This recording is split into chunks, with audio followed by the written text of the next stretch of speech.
Pictures coming in from the southern tier tonight where an historic building is now nothing more than a pile of rubble. This collapse happening just a few hours ago on Central Avenue in the city of Dunkirk. 7 Eyewitness News reporter Hannah Buehler brings us the very latest. She is live from the scene. Yeah, Keith and Joanna, just take a look at this. I'm going to have my photographer Bodie zoom into this big portion of this building that came down earlier today. Now, I want to point out that thankfully no one was hurt during this collapse. Take a look. Bodie, zoom in here to some of these bricks over here.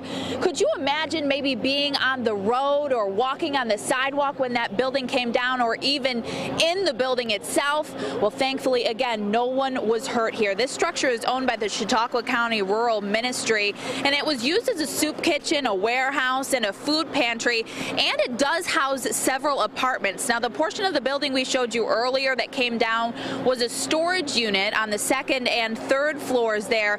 On the first floor, there was a furniture store. Just at the time right before the building came down, those employees had actually gone to lunch, and that was an absolute miracle. Right now, we are making sure that all of our tenants are safe and making sure that everybody is fed and clothed. And we're just so appreciative to the city of Dunkirk and the fire department that responded so quickly and got everybody accounted for.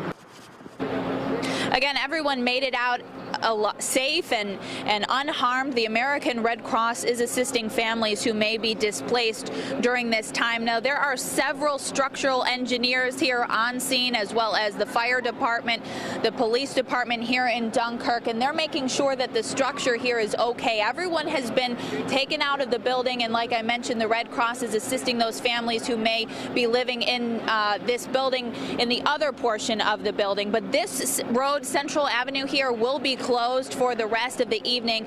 But coming up at 6, you'll hear from one man who has his business in this building. He was in the building at the time that it collapsed, and we'll tell you his incredible story coming up at 6. For now, I'm live in Dunkirk.